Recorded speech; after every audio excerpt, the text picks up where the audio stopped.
আজ মা বানিয়েছে কাতলা মাছের মাথা বা যাকে মুড়ো বলে বলা হয়, মুড়ো দিয়ে বাঁধাকপির শাক। তা একটা হয়েছে নিরামিষ বানিয়েছে, একটা বানিয়েছে মাছের মাথা দিয়ে। চলো দেখিনি কি করে মা বানিয়েছে।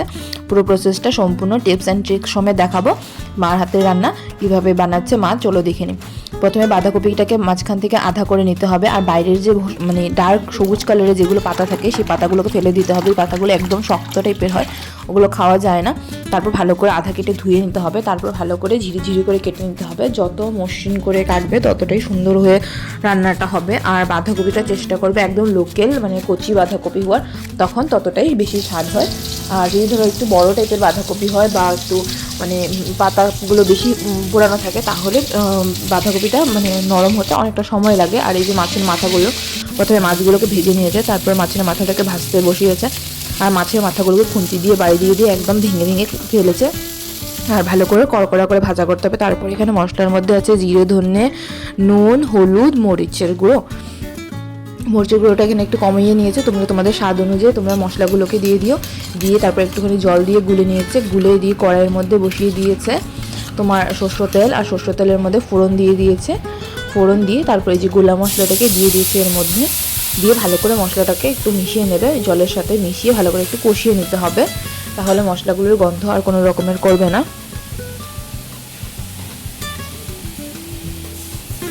এভাবে নতুন নতুন আলাদা আলাদা রান্না দেখার জন্য মায়ের হাতের একটু সাবস্ক্রাইব করে নিতে ভুলো না প্লিজ। একটু সাবস্ক্রাইব করে নিও আর লাইক করে দিয়ে জানিও তোমাদেরকে কেমন লেগেছে। তারপরে এই যে মশলাগুলো যখন শুকিয়ে এসেছে, তারপর আস্তে আস্তে করে মা বাঁধাকপি দিয়ে দিয়েছে।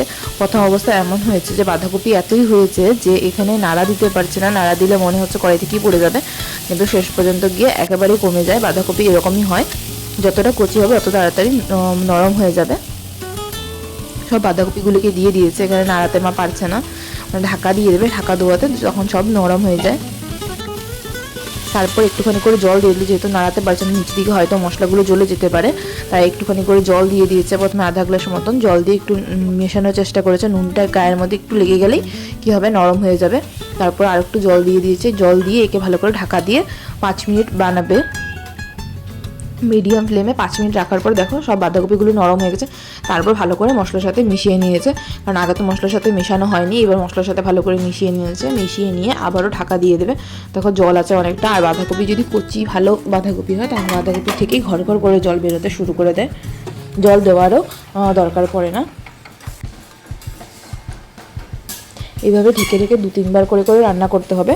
তা জলগুলোও আস্তে আস্তে শুকিয়ে আসবে, আর একটু হয়তো জল বেরোতে পারে, যদি বাঁধাকপিটা ভালো কচি বাঁধাকপি হবে জল বেরোবে, আর এতে করে বাঁধাকপিটা পুরো সিদ্ধ হয়ে যাবে।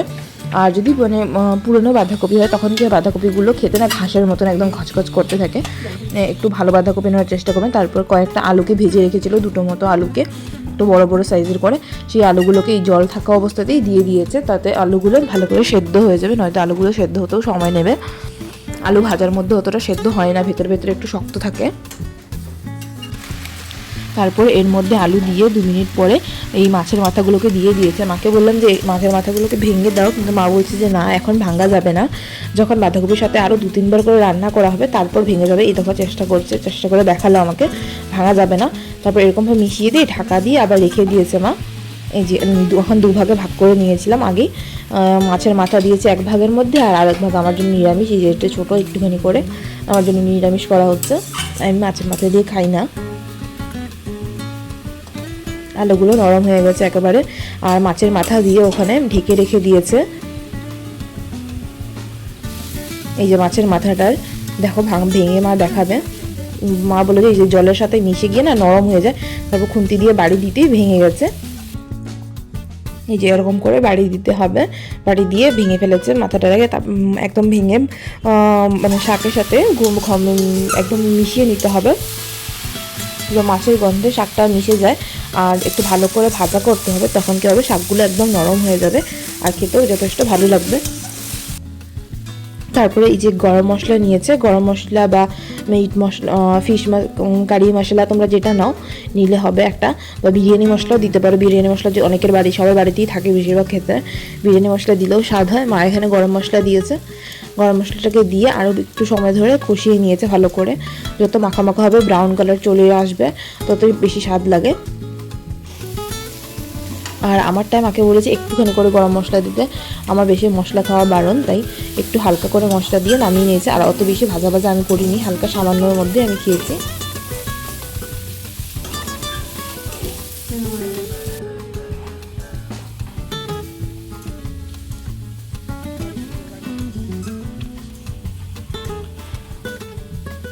আমাদের পাশে থাকতে আমাদেরকে সাবস্ক্রাইব করে রাখো প্লিজ। আমাদের 50 জনের ফ্যামিলি এখনও হয়নি, 50 জন হতে 3 জন বাকি আছে। 50 জন সাবস্ক্রাইব হলে তোমাদের সাথে লাইভে রান্নাবান্নাগুলো দেখাতে পারবো তোমাদেরকে। প্লিজ সাবস্ক্রাইব করে রেখো আর লাইক করে দিও, কমেন্ট করে জানিও নেক্সট দিন তোমরা কী দেখতে চাও। আর এই যে রেডি হয়ে গেলো আমাদের মাছের মাথা দিয়ে মুড়িঘণ্ট, আর এদিকে আমার নিরামিষ শাক, মুড়িঘণ্ট না সরি, বাঁধাকপির ঘণ্ট।